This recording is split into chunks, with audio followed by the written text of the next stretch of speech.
नमस्कार, मैं अर्चना Tomar PNG news से। आज अहमदाबाद के नरोड़ा विस्तार में दिव्य जीवन सिटी में मैं आपको लेके आई हूँ। यहाँ हमारे महाराज जी बहुत ही सुंदर कथा कर रहे हैं, भगवत कथा।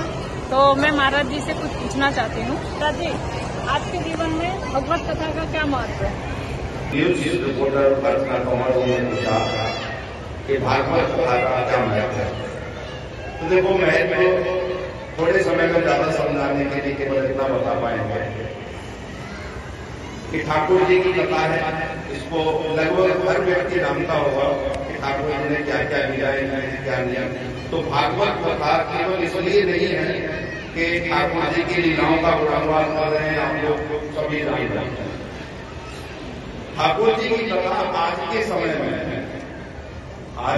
में जो ठाकुर जी की कथा है वो इसलिए ज्यादातर हम या हमारे जैसे और होता है ठाकुर जी की लीला वो इसलिए कर रहे हैं कि आज की जो हमारी शिक्षा प्रणाली है, स्कूलों में बच्चे तो पढ़ रहे हैं, वहां केवल बच्चे को पढ़ लिख करके एक मशीन की तरह पैसे कमाने की मशीन बनाया जाता है। लेकिन बच्चे के अंदर संस्कार वो सत्संग से, साधुओं से और वक्ताओं से मिल पा रहे हैं। वो भी जो बच्चे जुड़ पाते हैं, जैसे मातृ देवो भव, पितृ देवो भव, गुरु देवो भव, ऐसे चैप्टर जैसे अब कहीं रहे नहीं। अब ऐसे चैप्टर है नहीं जो हमारे शास्त्रों में पढ़ाया जाता था।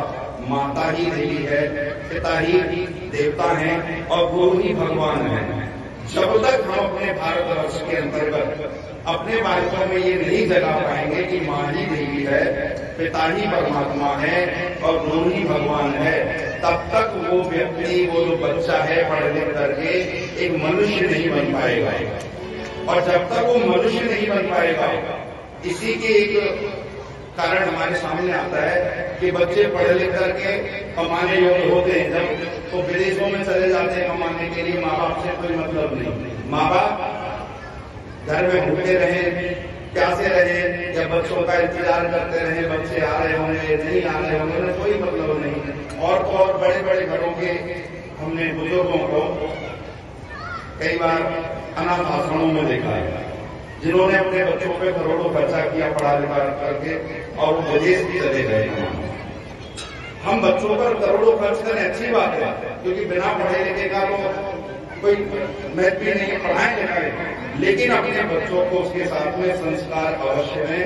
ये संस्कार जो केवल और केवल एक माता पिता दे सकते हैं, एक गुरु दे सकता है। और माता पिता उन्हें जब दे पाएंगे जब माता पिता में वो खुद संस्कार होंगे, उसके विषय में जानते होंगे। और ये सब कहाँ मिलते हैं? साधु की संगति से, सत्संग से, कथा से।